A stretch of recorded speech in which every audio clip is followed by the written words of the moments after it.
Boa tarde, todas as pessoas aqui. Uma alegria muito grande poder mediar esse papo hoje entre a Érica Palomino e a Júlia Kumpera, com dois trabalhos importantíssimos já de referência. A gente vai conversar um pouquinho, o da Júlia saindo agora, o da Érica também saindo agora numa reedição de um trabalho anterior. Quero lembrar, antes de começar aqui, vocês podem fazer perguntas, então, só levantar a mão, tem as pessoas aqui da produção que estão por aqui, que podem passar e recolher as perguntas que a gente traz aqui mais ao final da conversa também, para todas as pessoas.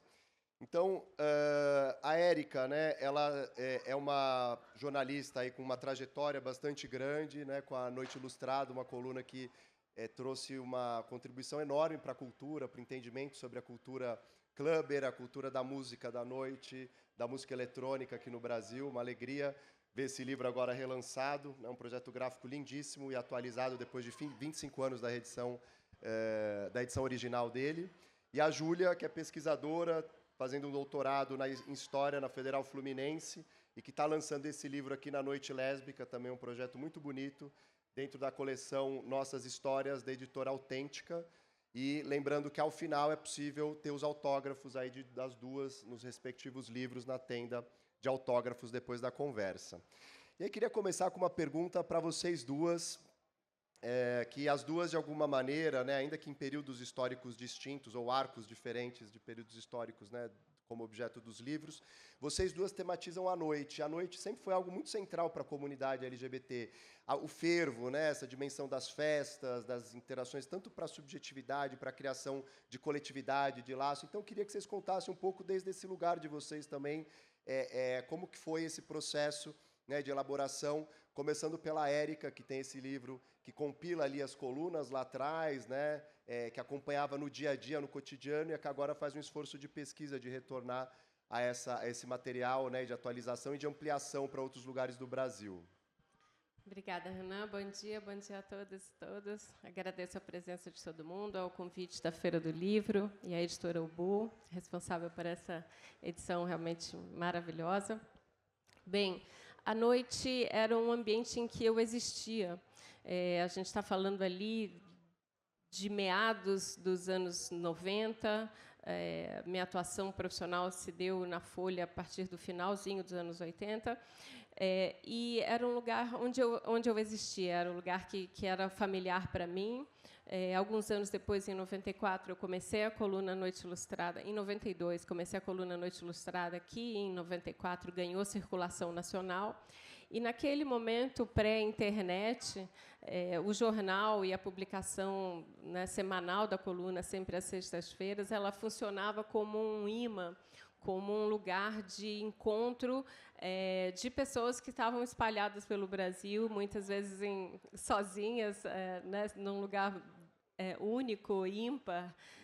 E, por meio da coluna, as pessoas puderam se encontrar, se ver.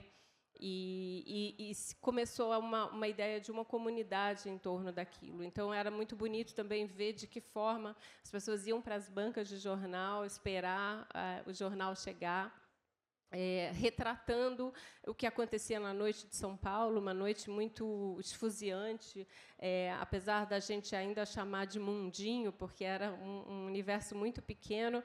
Eu percebi que ele já tinha seus códigos, suas regras, seus sistemas, sua política, suas maneiras de vestir, de dançar, de cantar, de se mover. Então, eu vi que era um universo que já estava pronto e comecei a levar isso para as páginas do jornal, e foi isso que depois deu origem à publicação do primeiro livro, que eu fiquei escrevendo entre 96 e 99. Ele saiu em 99.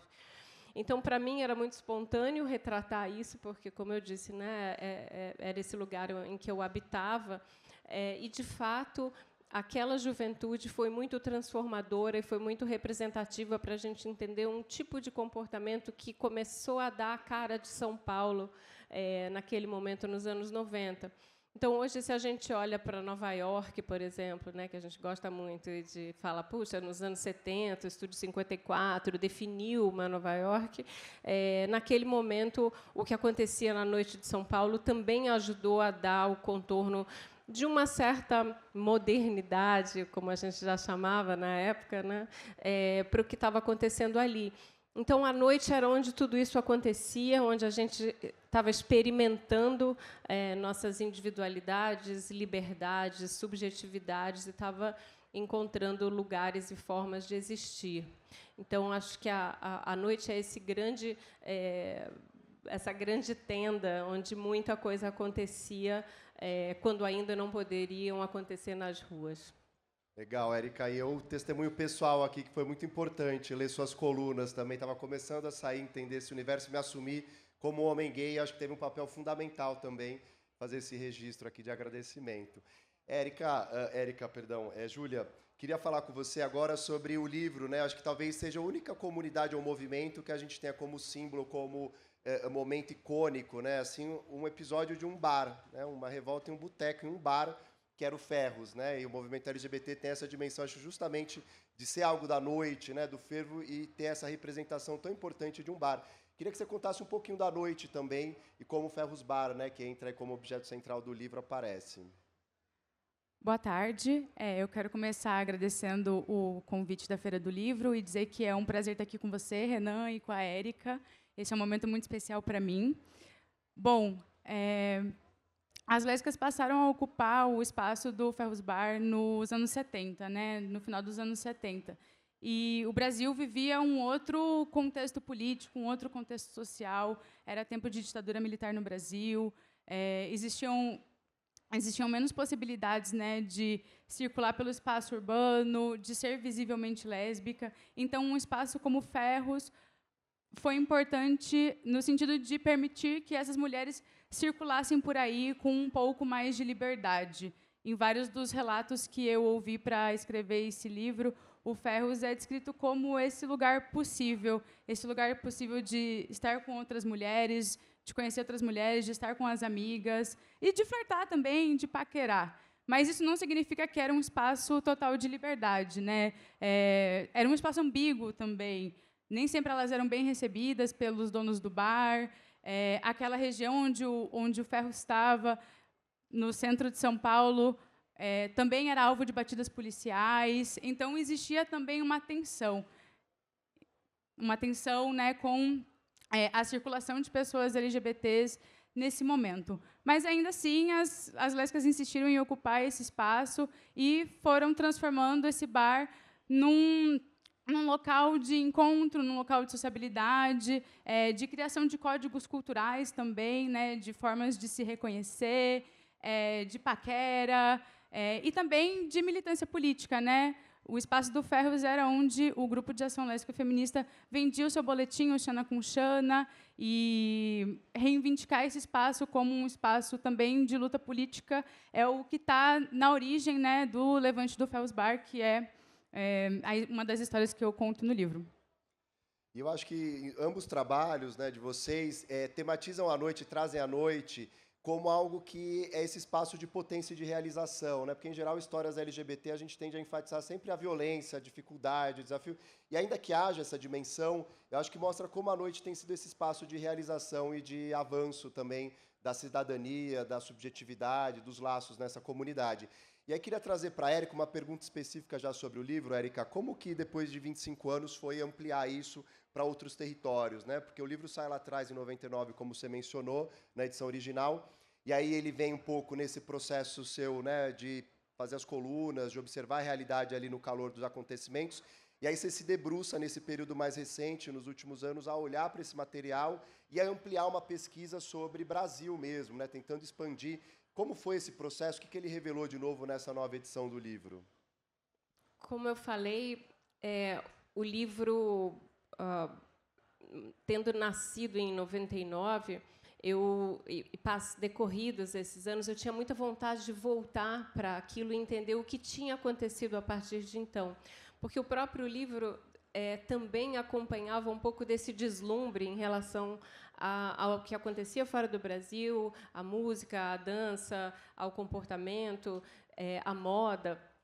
Então, só que nessa década dos anos 90, a gente foi absorvendo tudo, e eu percebi que a geração que veio depois, né, atuando a partir dos anos 2000, já estava regurgitando esse consumo, essa produção, e criando produções legítimas, com as características brasileiras, do nosso jeito de dançar, do nosso jeito de se mover, do nosso jeito de existir. E eu fiquei com vontade, então, de atualizar essa história, porque ela seguiu em curso.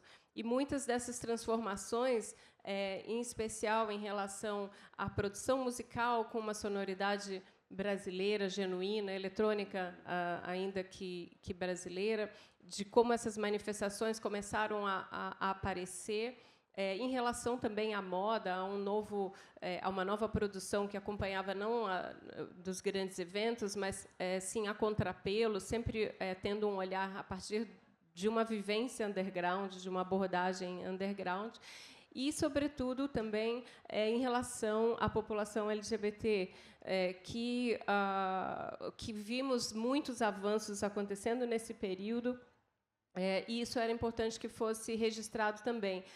Eu também não tinha visto depois uma grande documentação ou um debruçar sobre esse ambiente, sobre esse universo, porque ele é muito difícil de pesquisar, porque ele se dá na ordem da informalidade, da oralidade. Existe uma ausência de bibliografia nessas áreas, por isso livros como o da Júlia também são tão importantes. Então, também eu sentia que eu precisava voltar ali e contar com o patrocínio do Instituto Cultural Vale, por meio do Centro Cultural Vale Maranhão, me projetou para esses outros horizontes, entendendo também que, diferentemente do primeiro livro, da primeira edição, ele não deveria dar mais conta de até onde o meu olhar alcançava. Então, eu pude compor uma equipe de pesquisa de 17 pessoas que foram essenciais e fundamentais para me alimentar de tudo que estava acontecendo, né, com esse recorte, com esse viés do Babado Forte, para que a gente, então, pudesse fazer essa grande reportagem. Ele é um grande livro de histórias e que, então, a gente pudesse entender onde a gente estava e para onde a gente quer ir. Legal, Érica. E como foi esse desafio? Porque o livro é impressionante, né? Porque assim, é um arco histórico de 35 anos que inclui diferentes dimensões da música eletrônica, cultura drag, ballroom, estética, revolução tecnológica. Como foi organizar narrativamente esse arco, assim, o desafio de colocar isso nessa nova edição e com fotos, com material riquíssimo também de registro? Foi um grande desafio entender o que entrava e o que não, o que era Babado Forte e o que não daria para entrar tudo, mas o ponto de partida foi o final, foi o encerramento da edição original, onde eu faço um exercício de futurologia, apontando ali alguns caminhos, e quando eu voltei para esse capítulo, eu percebi, para minha sorte, que muitas dessas apostas tinham sido concretizadas. Alguns caminhos que ali em 99 eu apontei, de fato aconteceram. Então, esse foi um pouco do norte, e entendendo também, contando histórias que não estavam na primeira edição, principalmente a partir dessa contribuição das pessoas da pesquisa, que eram pessoas de diferentes naturezas, desde a academia, pessoas que estavam trabalhando, e formas de pesquisa também. Então, gente que estava na rua, gente que estava só indo nos lugares, repórteres, editoras, também pesquisadoras, historiadoras de moda, um corpo muito diverso, e que, por essa diversidade, então, pôde trazer e transformar esse material num livro tão rico. Ficou um original muito grande, então, para isso, eu contei com o auxílio luxuoso da Maria Emília Bender, que, sem ela, não teria conseguido navegar até aqui, para chegarmos nessas 460 páginas, com 2 cadernos de fotos, também um material fotográfico incrível, que ajuda a contar, né, a mostrar esteticamente também tão importante esse registro. Agora, Júlia, queria conversar um pouquinho com você sobre o livro. Você é uma historiadora lésbica jovem, ou uma jovem lésbica, que não chegou aí ao Ferros. Como que foi esse... Eu fui ao Ferros, tá? Você Depois foi, eu vou dar Érica? esse depoimento. Depois pode dar esse relato e depoimento para a nova edição do livro. Mas como que foi esse processo de tomada de contato com essa história, que é uma história meio mítica também, né, que circula... e você, como chegou nela? Como foi esse processo de decidir pesquisar mais a fundo, que resultou essa pesquisa no livro agora que está sendo lançado? Bom, eu já havia tido contato com a trajetória do GALF e, de maneira... Conta para o pessoal o que é GALF, só para... O GALF é o Grupo de Ação Lésbica Feminista, que é um dos primeiros grupos lésbicos do Brasil, e foi o grupo que organizou, né, o levante no Ferros Bar em 83. E eu tive contato com a trajetória desse grupo na época em que eu fiz mestrado em História, e sempre fiquei pensando, né, que ainda faltava um aprofundamento assim, na história desse bar. Né? E aí a construção desse livro foi uma grande aventura, na verdade, uma espécie de colagem, eu diria. Foi muito importante contar com entrevistas, né, que foram dadas por mulheres que participaram desse espaço, por ativistas lésbicas. 2 conjuntos de entrevistas foram muito importantes para mim. O conjunto que faz parte da coleção Memórias à Margem, do Memorial da Resistência, e eu contei muito com a parceria de um historiador que eu admiro muito, Marcos Tolentino, que está aqui, e eu fico muito feliz de ver ele aqui. E também entrevistas que foram dadas para o documentário Ferros Bar, que foi organizado pelo coletivo Cine Sapatão, e também uma coleta pública de testemunhos que foi feita em 2024 no Museu Judaico de São Paulo. Junto com essas entrevistas, né, eu me apoiei bastante em matérias de jornal, tentando entender um pouco o que se falava na imprensa sobre o espaço onde o ferro estava, sobre essa cidade, sobre a circulação de pessoas LGBTs pela cidade e se as lésbicas apareciam representadas nisso ou não. E, por último, documentos de movimento social, né? Panfletos, revistas, o próprio boletim Xana com Xana, e textos também que ativistas publicaram nos seus blogs pessoais.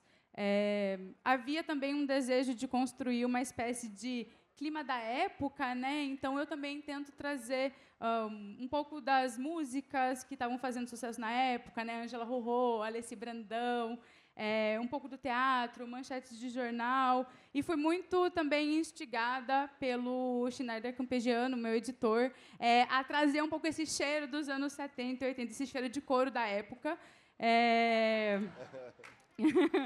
E acho que foi isso. Legal, Júlia. E o livro ficou assim lindíssimo e a linguagem é muito fluida também, né? Então eu queria te perguntar como que foi. Você é uma historiadora, né, de vocação, formação, e a historiografia é um trabalho minucioso, rigoroso com fontes, que em geral resulta numa escrita às vezes meio truncada, difícil. E como foi o processo de fazer justamente alinhavar essas fontes e trabalhar muito história oral, né, dessas lésbicas que tiveram ali, que participaram ativamente? Como que foi esse processo de escrita e ambiência mesmo que você foi gerando no livro, que vai nos transportando para essa época, né? Inicialmente, eu sinto que foi olhar para o abismo, porque foi desafiador escrever um texto não acadêmico, né? Essa é a minha primeira experiência escrevendo um texto não acadêmico, então foi difícil, mas também muito prazeroso e muito libertador poder escrever em primeira pessoa, por exemplo, poder dizer como eu me relaciono com essa história, dizer que eu também circulava por esse espaço e passei na frente do Ferros e fiquei, como é possível que não tenha uma placa aqui dizendo que esse lugar foi o Ferros? Por que não tem essa placa? E ficar pensando que outras lésbicas provavelmente passam por ali e o Ferros passa quase desapercebido. Então, acho que trazer essa escrita em primeira pessoa é importante também para que a leitora e o leitor possam se conectar com essa história, que, no fim das contas, eu escrevi, mas eu sinto que é uma história coletiva. Eu acho também que essa história só pode ser escrita porque mulheres falaram sobre isso antes, né, porque deram seus depoimentos e registraram. Então, também sinto que é uma espécie de escrita coletiva. Sinto que as mulheres que deram essas entrevistas e falaram sobre isso, me sinto numa autoria compartilhada com elas. E esse trabalho não seria possível sem elas terem tido a ousadia de falar. Então, eu acho que essa mistura entre eu, elas e esse espaço, assim, nesse movimento coletivo mesmo. E eu acho que a ideia é que a gente se sinta parte dessa história que é nossa, né? Que nos foi negada, mas é nossa. Legal, eu queria que vocês agora pudessem trazer, porque eu acho que além da noite como um mote ou um tema comum dos dois trabalhos, A Noite e o Fervo, tem também essa dimensão desde baixo, de olhar essa comunidade pulsando, né, desde essas, não num olhar né, desde fora ou de cima, mas mesmo de baixo, né, de como essa comunidade foi gerando modos de vida, cultura, estética e liberdade a partir dessa mobilização, dessas interações, dessa noite. E aí queria que vocês pudessem ler um trechinho. Vou passar aqui, Érica, o seu, mas esse é o meu exemplar. Tá. Depois você me devolve. Pois não. Para ler um trechinho, porque também tem uma ancoragem de territórios em ambos os livros, né? Então, que vocês pudessem trazer um pouco da linguagem, enfim, para o pessoal também poder conhecer. Então, a Érica primeiro, depois Júlia.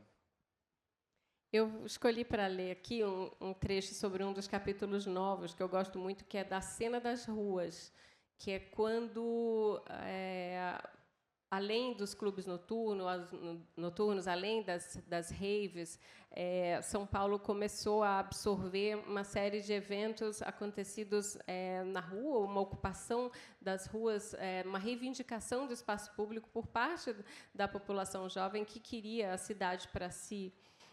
Então, esse é um dos capítulos que eu gosto bastante, porque ele traz muito essa temperatura.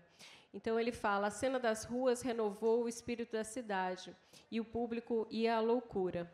A voltagem estava alta, culminando com as manifestações de junho de 2013, cujo gatilho foi o aumento das tarifas do transporte público, sobretudo no Rio e em São Paulo. O movimento Passe Livre, descentralizado, horizontalizado e sem líderes, mostrou a potência dessa energia represada. O descontentamento incluiu outras pautas, desde a realização da Copa do Mundo da FIFA, a corrupção, a segurança nas grandes cidades, etc.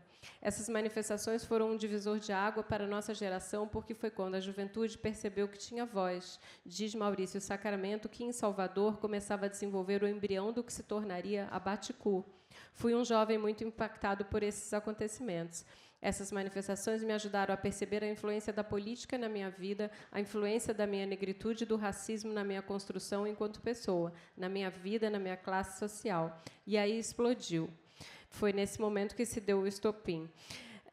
Então, é interessante porque traz esse recorte, né, mais político do que a gente antes, ou que a geração dos anos 90 via somente como hedonismo, como diversão, como ferveção. E aquela geração foi muito criticada pelo seu suposto vazio ideológico, né, e que estava associado ou ao consumo de droga ou uma diversão desenfreada, quando, na verdade, existir já era um ato político, sair à noite já era um ato político.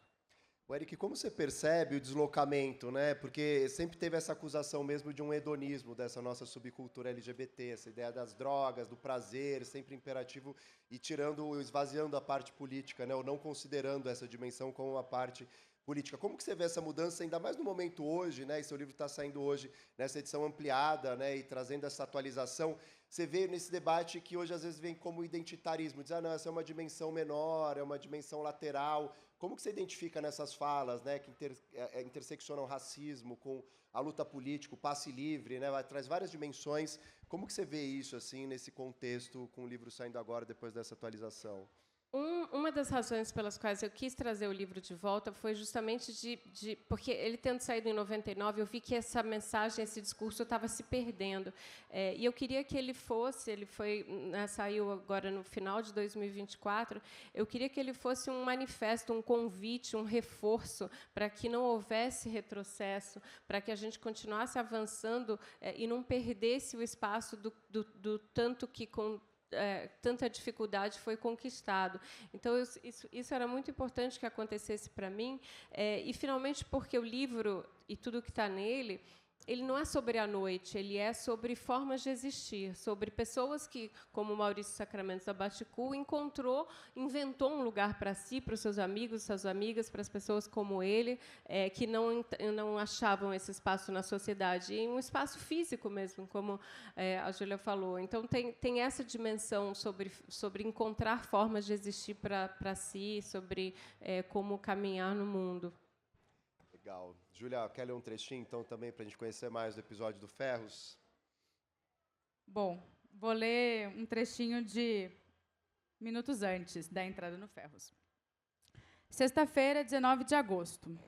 Faz muito frio em São Paulo. Por volta das 10 da noite, já é possível ver um grupo de mulheres na calçada, em frente ao Ferros Bar. Normalmente, elas cruzariam as portas de vidro do bar pouco depois de se encontrarem. Mas não é o que acontece. E, à medida em que o tempo passa, mais pessoas chegam. Algumas levam câmeras nas mãos. Todas estão atentas à movimentação. Uma hora depois, é visível que há uma aglomeração. Todo mundo conversa entre si e, enquanto esperam a chegada da advogada, ajustam os últimos detalhes. Dentro do bar, o clima é de tensão. Sentadas às mesas, as lésbicas discutem a validade do protesto. Falam sobre o risco de se envolverem em alguma confusão que poderia prejudicá-las no emprego. Também tem receio de que algum familiar as reconheça nas fotos. Todo mundo sabe que a imprensa fará a cobertura do protesto. Vários integrantes do GALF estão presentes. Célia Miliaucas, Elisete Ribeiro Neres, Luísa Granado, Miriam Martinho, Roseli Roth e Wanda Frias. Algumas do lado de dentro, outras na calçada. Roseli, no entanto, é quem encabeça a manifestação. Na calçada, ela observa tudo com atenção. Espera o momento certo de forçar a entrada do bar. Quando finalmente a advogada se aproxima, ela anuncia que tudo está pronto. É hora de entrar. Legal. E você vai descrevendo esse episódio, né, que é o eixo, um centro, né, do livro, Júlia, mas também você traz várias outras memórias articuladas a isso e episódios desse momento histórico comum, que era um momento da ditadura, então era um momento também ainda de muito medo, muito receio que está no ar. Como que é esse período, né, assim, o estudo desse período e trabalhar com essas fontes também que você traz, algumas delas, que são fontes oficiais, que são fontes produzidas pelo próprio regime autoritário, com um olhar que é estigmatizante. Como trabalhar esses documentos de modo a não reproduzir também essa visão, muitas vezes, estigmatizada? Bom, eu diria que, ao olhar para esses documentos, eu acho que a gente tem que se fazer a pergunta de o que instigou que eles fossem produzidos, né? Então, por exemplo, eu falo sobre algumas letras de músicas que foram censuradas porque falavam sobre lésbicas ou a lesbianidade, mas de uma forma muito pejorativa, de uma forma muito negativa, e ainda assim elas foram censuradas. E aí eu olho para essas músicas pensando, tá, que representação da lesbianidade se faz aí? E tento entender as justificativas dos censores, né, para não permitirem que essas músicas circulassem.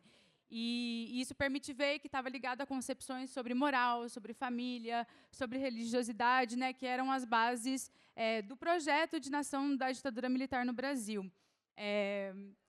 E aí, olhar para essas fontes, ao olhar para essas fontes também é necessário cotejá-las com outras, né, com a produção cultural do período, com a imprensa, com os próprios relatos. Eu acho que, para não reproduzir um olhar estigmatizante, é necessário fazer esse cruzamento de informações, né, que enriquece mesmo o nosso olhar, para que a gente não caia nessa armadilha, né, de reproduzir certos termos, de reproduzir certas visões de mundo. Eu acabei de ver a Zélia Duncan passando e eu fiquei um pouco nervosa. Mas acho que é isso. Ô, Érica, ela passou... Quem não, né? Todas, todos e todes. Ô, Érica, eu queria perguntar para você algo que é muito comum a gente ver hoje, circular em rede social e tal, esse diagnóstico de que a noite morreu, né? E teu livro, ele é um registro de uma noite que pulsa, né? Assim, que era um lugar, talvez, um dos únicos lugares de sociabilidade, de existência, de descoberta. Muitos e muitas de nós nos descobrimos na noite, era esse espaço seguro, guetificado, era um gueto, mas era um quentinho, né? Era uma zona de conforto também, onde a gente encontrava outras pessoas como a gente ali, que era possível né, compartilhar gostos, identidade, se construir mesmo como pessoas. E a gente vê um processo de mudança ou de deslocamento, porque hoje a gente tem redes sociais e uma série de outras dinâmicas, né? O gueto se ampliou na sociedade e talvez as fronteiras são mais porosas hoje, né? A gente não está tão restrito a determinados lugares, espaços. Estamos numa feira do livro e fazendo uma mesa específica que trata sobre isso, por exemplo. Então, tem espaços que foram sendo hackeados e ocupados. Como que você vê esse diagnóstico? O que mudou da noite? Né? Porque ela não acabou, certamente. A gente segue indo, né, para as baladas e para os feiros. A gente está no fim de semana da parada aqui em São Paulo, tem uma agenda maluca de festas e tudo mais. Mas o que você vê de mudança, você, como essa pessoa que tem olhado e observado já esse arco histórico longo de décadas? Sem dúvida, o recorte é o digital, né? O livro também se presta a fazer esse documento de como a gente vivia antes da internet. Então, era preciso sair de casa para encontrar outras pessoas, era preciso sair de casa para saber o que estava acontecendo no clube, ganhar um flyer, né, pegar o flyer, ir até o lugar, ganhar o desconto. Não tinha telefone celular, os telefones Tem, né? Que não tinha internet antes, mas não tinha, gente. Não tinha. Então, se você não fosse, se você não estivesse na rua, você não tinha como. Outra chance de conhecer alguém, de encontrar seus pares e criar suas afinidades, né? A cultura, as subculturas se dão em torno do gosto, né? Das afinidades. E assim a gente vai se descobrindo, se entendendo, se conhecendo e entendendo também quem que a gente quer ser. Então, se você não estivesse na rua, você não tinha como fazer isso. E de lá para cá, a gente sabe o que aconteceu, né? O próprio comportamento das pessoas começou a mudar quando os celulares com câmera entraram dentro dos clubes e de ambientes onde antes você podia fazer tudo porque ninguém estava te vendo, te fotografando, né? Você tinha pelo menos a privacidade e a narrativa e as lendas que se criavam em torno disso, mas você não tinha ali alguém apontando todo o tempo uma câmera para você e expondo muitas vezes coisas que a gente não queria que fossem expostas, pelo menos naquele momento, né? Então essa documentação foi muito definitiva e a entrada da tecnologia da internet mudou bastante coisa.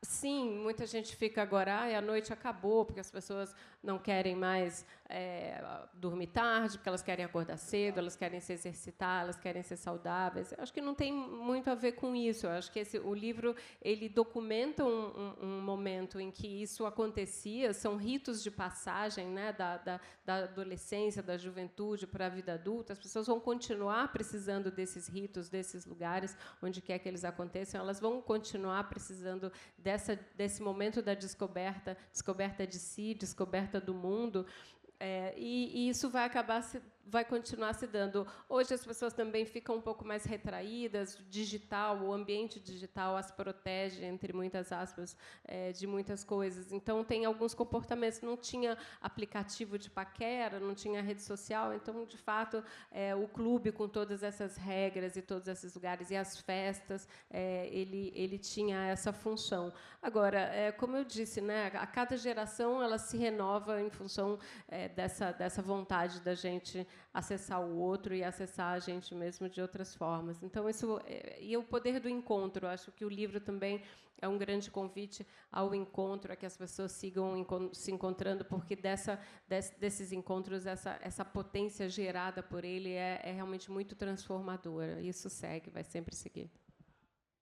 Agora, eu queria trazer para a Júlia uma pergunta, Júlia, porque assim, a gente está falando de uma memória de uma comunidade aqui LGBT, que foi sendo construída nessas lutas, nesses encontros, nesses fervos, mas o seu livro trata especificamente da memória lésbica. O que você vê de específico de uma memória lésbica e das dificuldades de trabalhar essa memória lésbica, né? O 19 de agosto, que é a data de 83 que acontece esse episódio do Ferros Bar, essa revolta, né, que seu livro trata disso, ele é um episódio que era pouco conhecido, né? Enfim, como que você vê esse apagamento mesmo de uma memória lésbica dentro de um conjunto dessa memória LGBT mais ampla?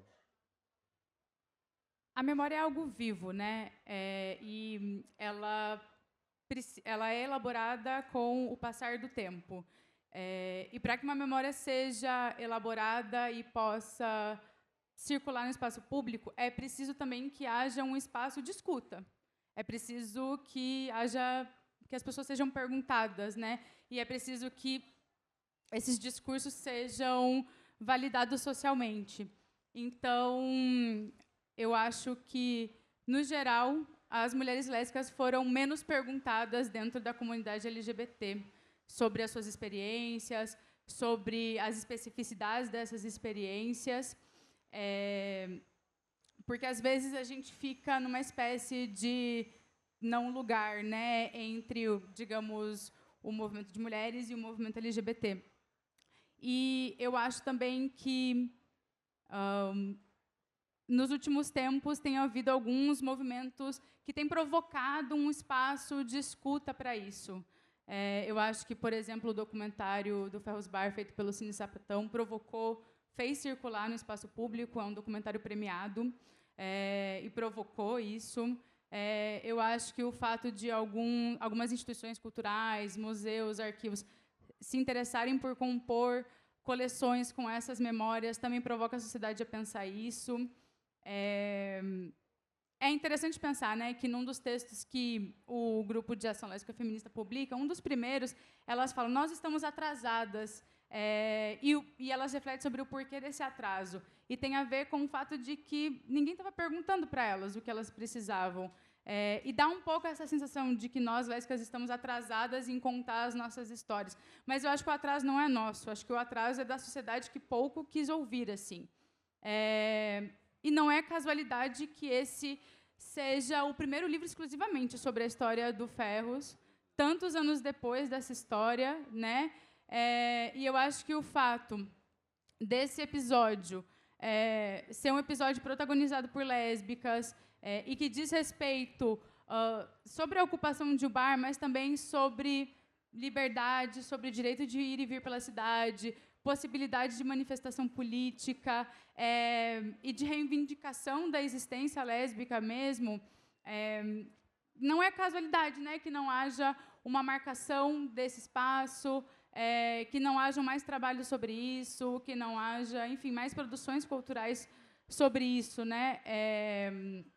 Há um discurso de que falar sobre memória lésbica é falar sobre algo muito, muito, muito, muito específico, porque mulheres lésbicas seriam um grupo social muito específico. Mas falar sobre a memória desse espaço é falar sobre a memória da cidade de São Paulo, é falar sobre uma luta por direitos e por cidadania no Brasil, é falar sobre a circulação pelos espaços da cidade, é falar sobre violência policial também, é falar sobre uma série de assuntos, assim.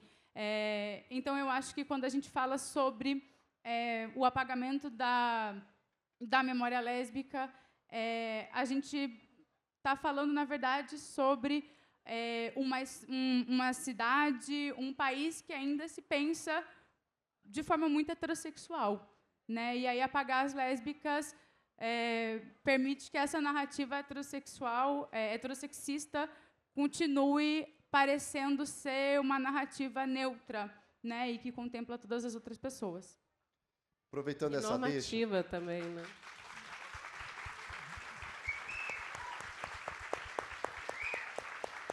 Você ia dizer, Érica? Eu ia falar que normativa também, né? Eu queria aproveitar essa deixa, Érica, para te dirigir uma questão sobre a importância dessa memória, né? Então, de alguma maneira, a gente vem num processo histórico com paradoxo. A gente tem ganhado espaço, ganhado visibilidade, ocupado mais projeção na sociedade em vários níveis, na cultura, na universidade, na mídia, etc., nessa comunidade LGBTQIA+, mas, ao mesmo tempo, a gente vê que, à medida que a visibilidade aumenta, também aumenta a violência e uma reação conservadora. A gente vive um tempo em que, no mundo e no Brasil, há um neoconservadorismo que coloca como um alvo preferencial essa comunidade, sobretudo pessoas trans hoje. Queria te ouvir um pouco sobre como você vê a memória como uma ferramenta, um instrumento também de resistência, de possibilidade de cultivar e fortalecer esses modos de vida que foram sendo produzidos, que desafiam esse modelo normativo, né? Como a Júlia falou também, né? Quando a gente documenta, quando a gente pesquisa, quando a gente pergunta, quando a gente se interessa, quando a gente quer ouvir, e a gente principalmente consegue publicar, o que é uma enorme vitória, a gente, ao produzir memória, a gente está falando, olha, nós existimos, né? Nós estamos aqui, nós ainda estamos aqui. Eu ouvia de algumas pessoas que foram entrevistadas para o livro dizendo: puxa, agora eu fui eternizada. E eu achava isso tão bonito, eu fiquei tão emocionada a primeira vez que eu ouvi isso. E também, né, no recorte que a minha coluna tinha na Folha, né, entrevistar ou de retratar a vida de pessoas que eram anônimas, que não tinham, né, elas não eram descoladas, como na coluna da Joyce Pascovitch, muito boa, muito bem feita, que tinha ali ao lado na Folha, mas as pessoas que apareciam na minha coluna eram pessoas que saíam à noite, ainda não tinha essa ideia nem de economia criativa, essas pessoas não tinham nem profissão, a bem da verdade, elas saíam à noite, elas estavam ali, e elas começaram a produzir e a ter uma existência também nesse sentido. Por fim, eu acho que essa produção de memória ela é muito difícil e ela precisa ser tão valorizada por esse motivo, porque, de outra maneira, isso se perde, como eu falei, isso vai se dissolvendo, e essas histórias todas vão ficando em lembranças muito vagas, a nossa memória vai apagando, né, essa grande ilha de edição, e é muito importante que essas histórias sejam documentadas, registradas.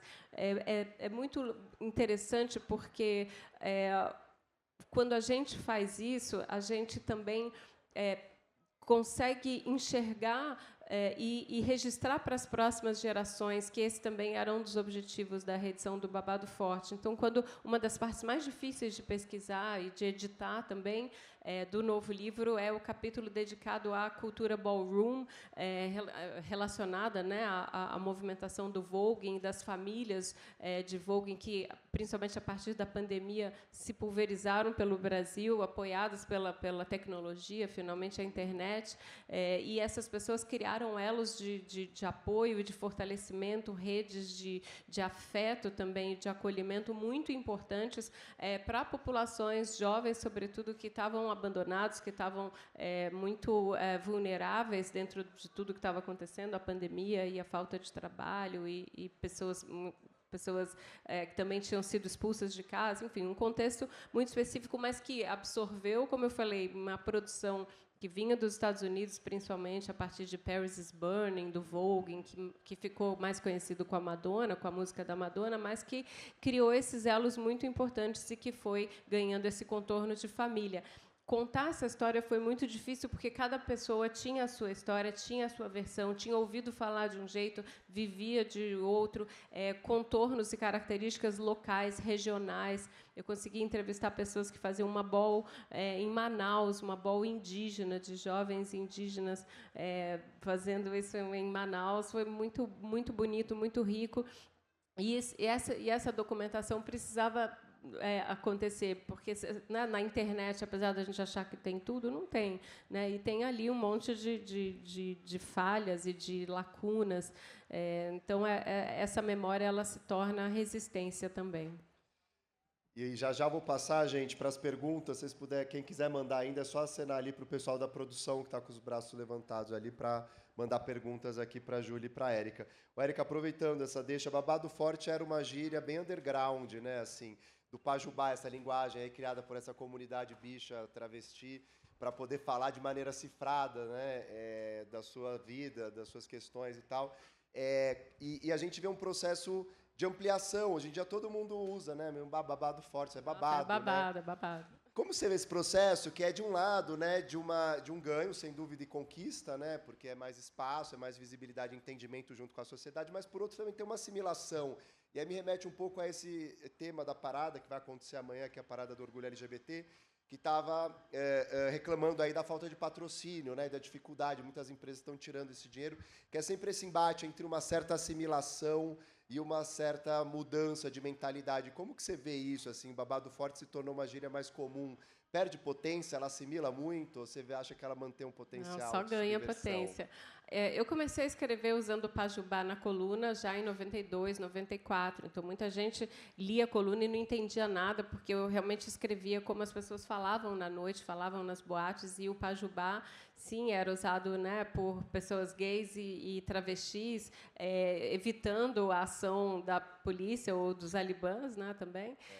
E o Pajubá entrou na coluna e foi logo absorvido, principalmente as melhores expressões. E hoje a gente vê ainda também falando, isso aqui é uó, fulano é uó, né? Tem várias leituras aí do Pajubá. O Pajubá é maravilhoso, e eu recomendo em especial o livro da Amara Moira, que é todo em Pajubá, que é maravilhoso, assim, é uma leitura riquíssima, é tipo um livro incrível. E Babado acabou voltando também junto, foi uma coincidência, porque as pessoas voltaram a falar, nossa, babado, nossa, que babado. E aí babado forte, babado fortíssimo. Então, o babado forte ele é realmente uma fofoca, um acontecimento picante, e que me conecta com o parangolé do Hélio Oiticica, que é genial, que também é uma gíria para isso na época. As pessoas falam, nossa, qual é o parangolé? Ih, rolou o maior parangolé.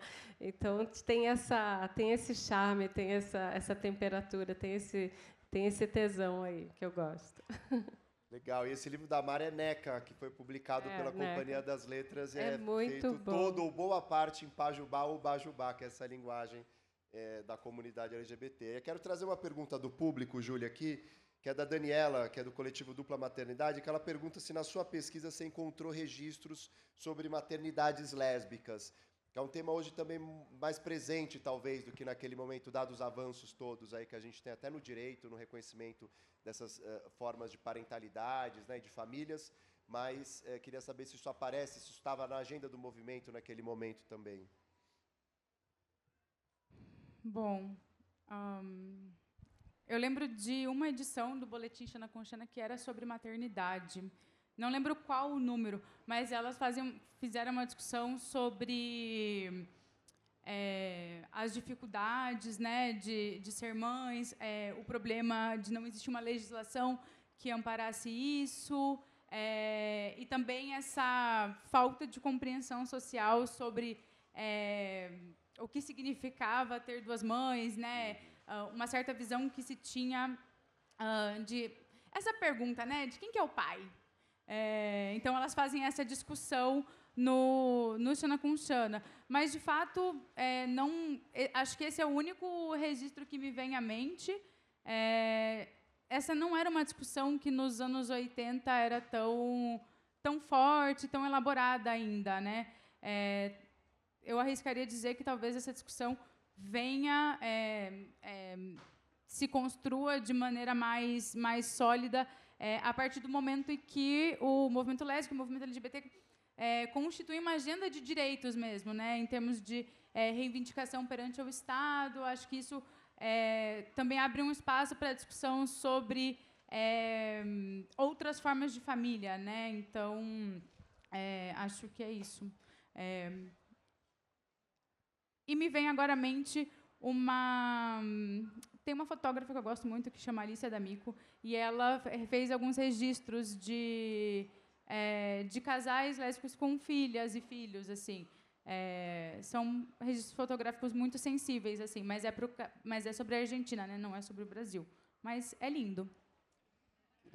Queria aproveitar, Júlia, que você contasse um pouquinho também, porque o livro não é só sobre o Ferros em si, né? Tem toda essa geografia lésbica, ou geografia sapatão, como você chama, sobre esse direito à cidade que está sendo reivindicado ali, mas você conta também de uma operação que é a Operação Sapatão, né, que chega a deter mais de 100 pessoas. Queria que você contasse um pouco sobre como a violência policial acossava também, assediava nesse um dos poucos espaços de sociabilidade, né, dado que para homens gays sempre foi muito mais viável se encontrar nos bares, boates, ainda que nos inferninhos, ainda que de maneira, como eu disse, guetificada, mas para as mulheres lésbicas tinham muito menos espaços. Esse era um deles e era ainda assim alvo de violência. Que você contasse um pouquinho desse episódio também.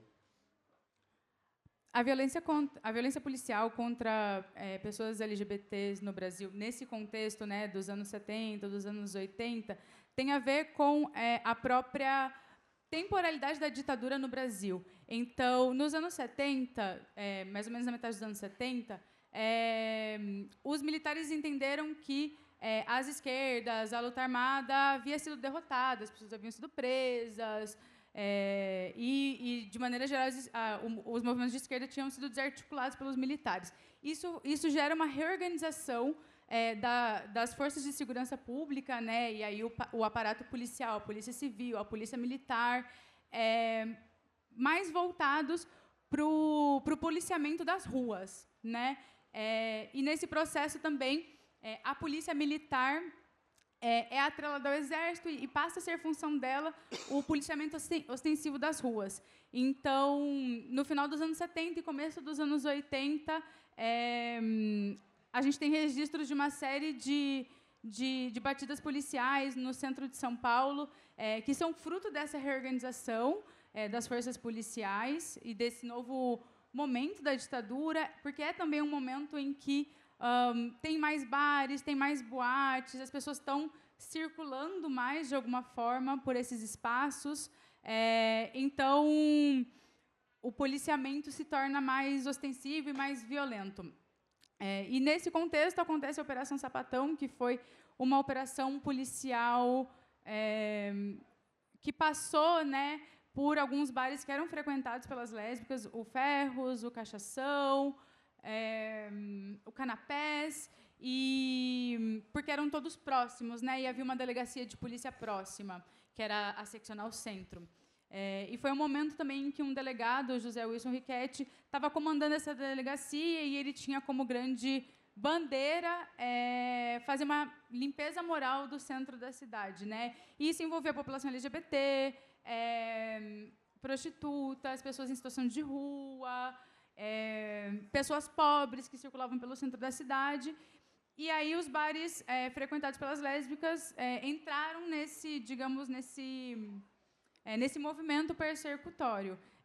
Essa operação acontece em novembro de 1980.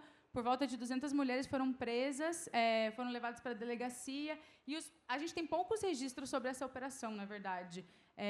Os grandes meios de comunicação não divulgaram. Tem algumas notícias da imprensa alternativa. E o que se diz, né, alguns registros no Xana com Xana, e o que se diz é que as mulheres foram obrigadas a pagar propinas para os policiais na delegacia para serem liberadas. E aí quem conseguia pagar mais ela era liberada primeiro, e quem conseguia pagar menos foi ficando horas e horas, e algumas mulheres passaram a noite na delegacia. E aí tinha a questão de que, quando as pessoas eram levadas para a delegacia e fichadas, né, isso gerava um registro, e o problema era que, com uma certa quantidade de registros, você podia acabar sendo preso e ficar preso por algumas semanas, um mês, né? Então, foi isso que aconteceu. E isso também mexia com o medo do que poderia acontecer numa delegacia de polícia, o que poderia acontecer no caminho até lá, né? Enfim, num contexto em que pessoas eram presas e desaparecidas. Isso gerava muito medo, né? E até o próprio medo de depois você ser exposta, por exemplo, numa matéria da imprensa alternativa, como alguém que foi preso, né? E que estava num bar frequentado por lésbicas ou por pessoas LGBTs. Eu queria trazer, a partir desse contexto das mudanças também, né, desse período para cá, e aí a Érica acompanhou muito de perto, né, você escreveu no momento, Érica, as colunas, né, que também estão no livro, que era um momento muito difícil desse debate ainda, né? Havia muito menos espaço na sociedade para esse diálogo, para essa discussão, para essas conversas. Como que você vê essa mudança de abertura hoje, assim, né? Ou seja, é um outro contexto em que o livro sai agora, em que a gente está tematizando mais, tem essa abertura. É evidente que há violência ainda, né? Talvez não institucionalizada nesses modos como esse episódio descrito pela Júlia, mas queria te ouvir um pouco sobre como você vê essa mudança do tratamento da mídia e do espaço que a gente tem para essas discussões e debates hoje. Tem que lembrar que aquele era um momento em que sequer a palavra gênero estava em curso. Era realmente um tempo de mato, né? Era tudo mato. De novo, a tentativa de documentação desses 35 anos, que o livro cobre desde 1989 até 2024, quer dar conta dessas mudanças, né? Hoje a gente encontra espaço para esse debate, a gente encontra espaço para esse tipo de narrativa, para esse tipo de publicação, para uma reivindicação e para uma reflexão, de fato, sobre nossos espaços, sobre cidadania, sobre direitos. Então, é realmente como eu disse, né, a gente não está no lugar ideal, mas houve muitas conquistas e a gente não pode deixar que isso aconteça de volta. Ouvindo a Júlia, eu me lembrei também de um episódio que está no Babado Forte 1, com mais tempo, né, mais espaço, e no segundo caiu o conteúdo dessa edição, é 70% nova, então tem bastante material novo, mas teve uma vez em 96 que a gente foi preso também, a gente estava dançando no Hell's Club, que era esse After Hours, o primeiro After Hours de São Paulo, que acontecia na manhã de domingo, e teve uma batida policial, eles levaram todo mundo para a delegacia, que era justo ali do lado. Olha aqui, tem alguém que estava lá também. E aí, era, né, domingo de manhã, estava todo mundo naquele estado, levaram todo mundo ali para a delegacia, e ficou aquela cena, todo mundo ali, e muito medo, a gente não sabia o que ia acontecer, né? Aí, né, as travestis, as bichas, né, as drags e não sei o quê, todo mundo assim, e seguraram a gente horas ali, todo mundo foi revistado, foi um clima. E aquele momento, a partir dali, depois marcou o declínio daquele clube, porque ninguém queria mais passar por isso, então houve realmente uma intimidação, possivelmente não por motivos políticos, mas a gente acha que não pagaram quem tinha que pagar ali, e foi bem desconfortável. E também dizer que isso que você estava falando da cidade, né, como não tem uma placa ali, de fato, né, mas também dizer que, naquele mesmo lugar, depois abriu o Xingu, que foi um clube noturno muito importante na cidade de São Paulo, que trouxe uma ideia de uma diversão, de uma magia, de uma cor, de um jeito da gente se comunicar, da gente se mover ali. Então, ao ocupar aquele espaço histórico, também nos sentíamos com uma força a mais, e era político, sim, estar naquele lugar, dançar naquele lugar, ser livre naquele lugar. Foi realmente muito importante, e são essas memórias que vão sendo produzidas e construídas. A gente tem uma questão aqui, acho que é de João Kiamogô.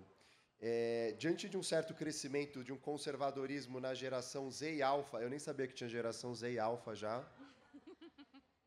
até mesmo na comunidade LGBT+, quais espaços vocês veem de ocupação além da internet e da noite para perpetuar essa cultura? Ou seja, o esforço da gente extrapolar para além das obras, né? Como que vocês veem essas outras possibilidades? Aí eu emendo com uma outra questão que veio também do público, Tárcio Teixeira, que mandou, que é o seguinte, né? Como a gente consegue dialogar com outros públicos, né? Esse debate, às vezes, é um debate difícil. Como a Érica estava dizendo, foram se ampliando, né, os campos e possibilidades de diálogo, mas a gente sabe que ainda é difícil, muitas vezes, para certos setores, né? Às vezes a gente fala melhor desses temas nas bolhas.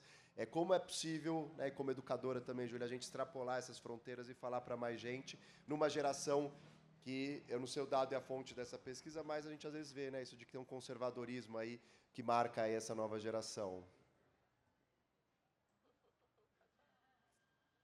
Bom, eu não sei a resposta para essas perguntas. Eu arriscaria dizer, e que são, acho que também as minhas apostas de vida, assim, a construção de comunidade. Eu acho que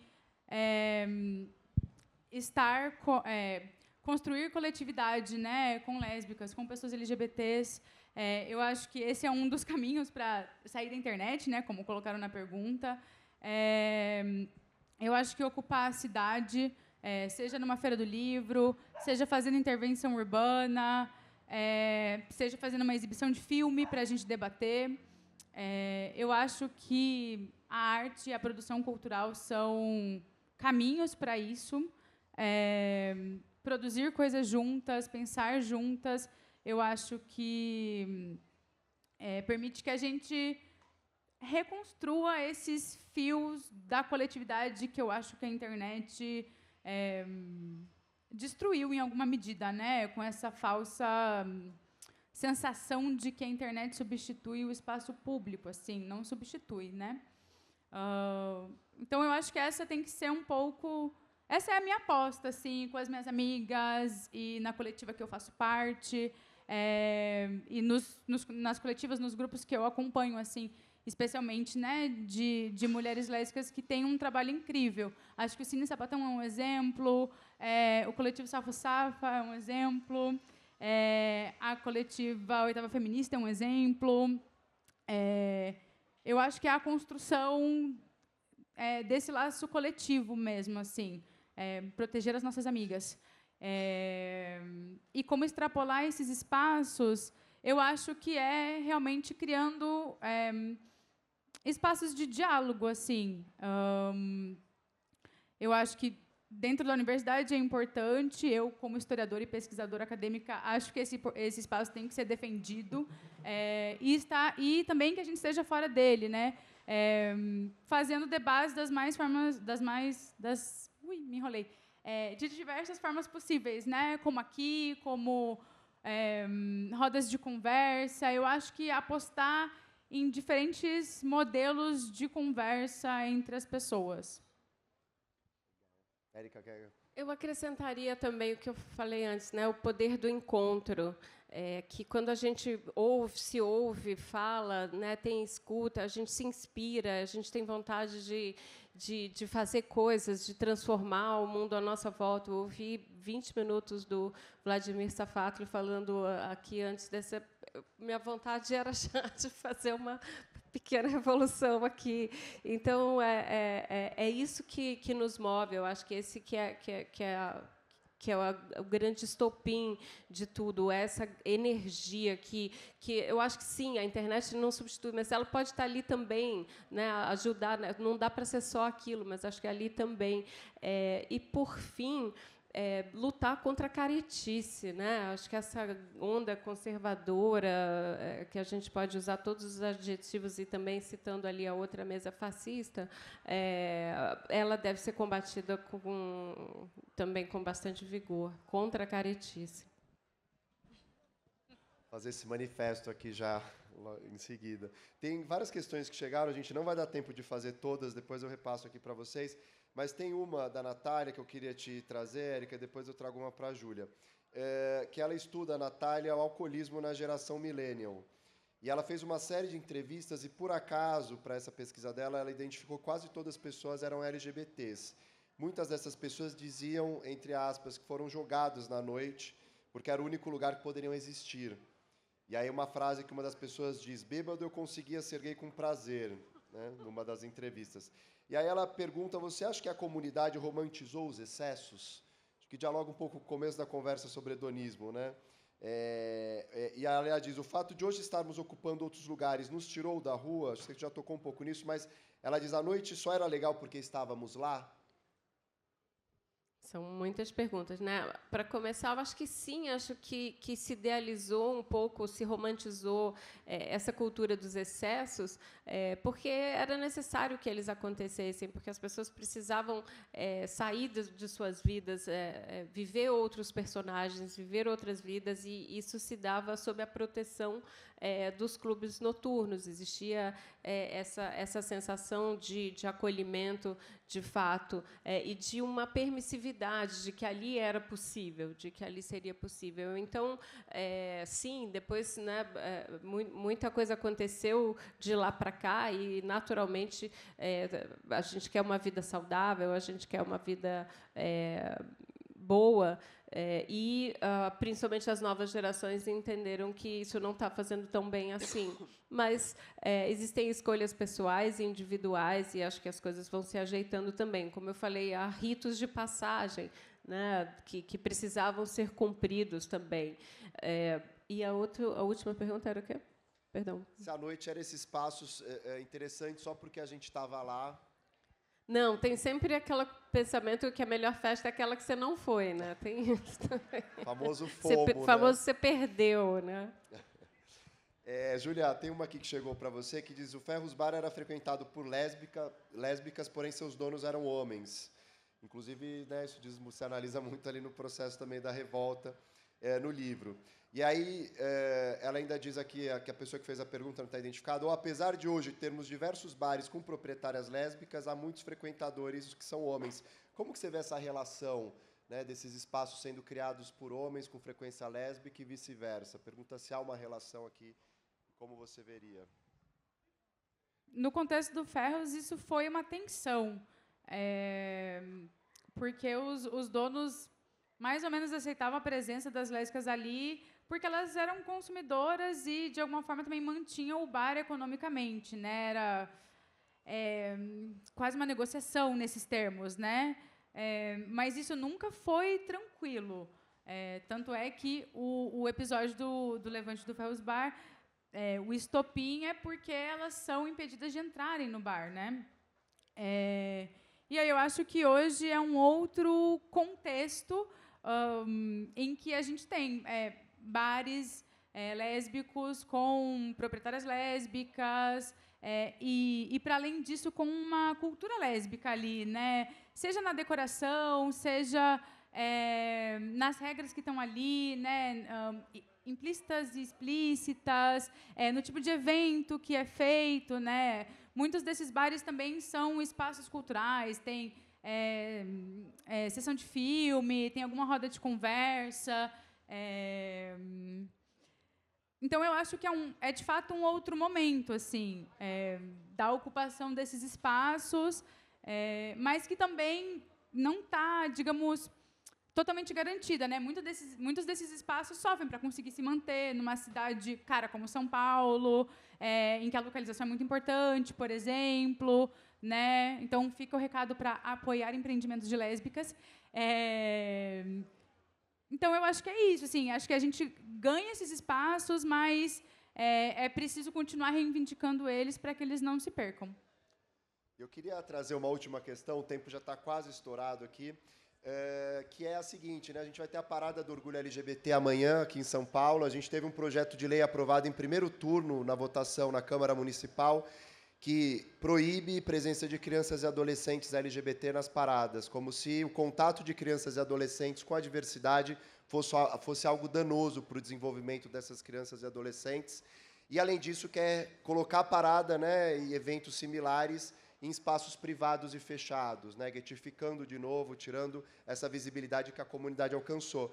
E eu queria perguntar para vocês, porque eu acho que ambos os trabalhos documentam, registram os nomes, histórias, pessoas, existências, né, atos políticos, que o Estado falhou em fazer isso, né? Ou seja, queria que vocês contassem um pouco, já com falas conclusivas também, o que o Estado poderia fazer mais e de que modo para conservar isso, para a gente conseguir ampliar essas histórias, conhecer mais a fundo trabalhos como os de vocês mesmo, né, de memória, de construção de memórias, que muitas vezes são invisibilizadas. Uau! Eu acho que, no caso específico do Ferros, é necessário uma sinalização daquele espaço como um espaço de memória. Inclusive, em 2014, né, quando a Comissão Nacional da Verdade concluiu os trabalhos dela, uma das recomendações, né, da Comissão da Verdade do Estado de São Paulo, né, que foi uma comissão parceira da CNV, uma das recomendações em relação à memória LGBT é a sinalização de espaços de memória e está, inclusive, ali, né, textualmente, que o Ferros é um desses espaços. Eu acho que também revogar o nome de lugares que homenageiam pessoas violadoras de direitos humanos e pessoas que têm uma trajetória reconhecida como pessoas LGBT-fóbicas. Estou pensando aqui no caso da delegacia do centro, que ainda leva o nome do Wilson Riquetti, né?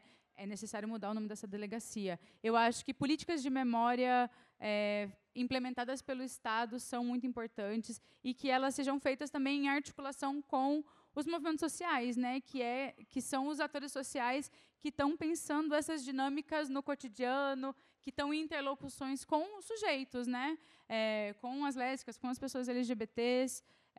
Acho que isso seria muito importante.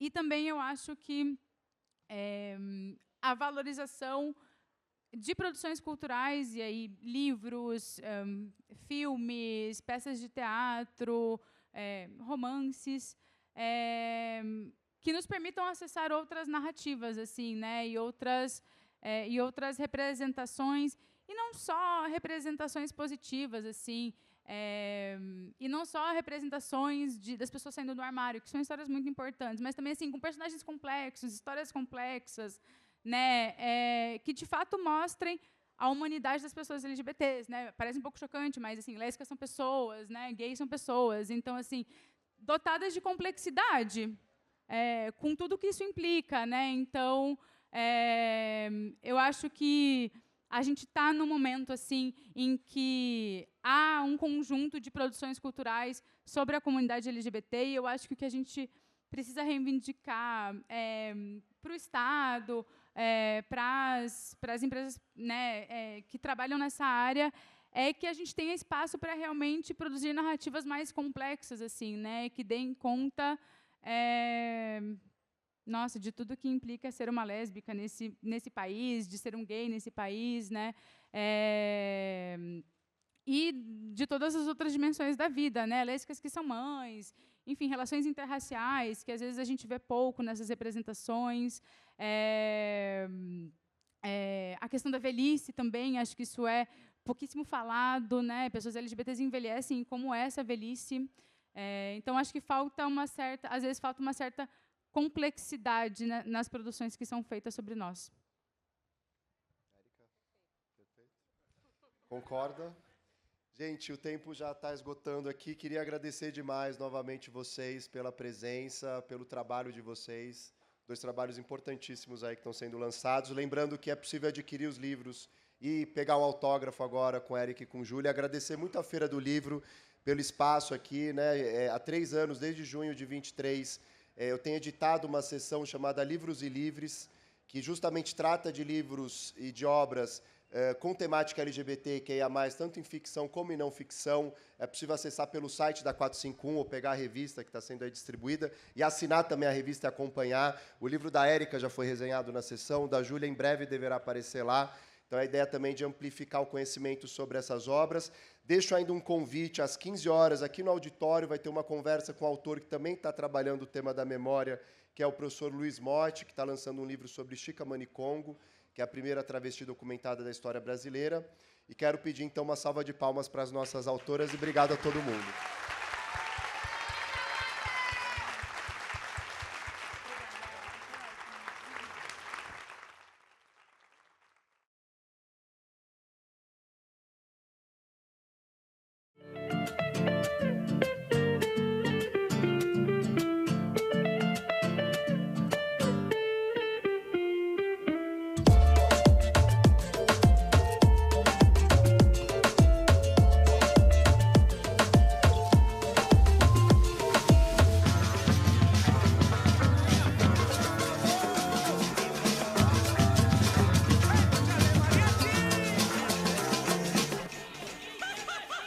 Sejam todos e todas bem-vindos à Feira do Livro 2026.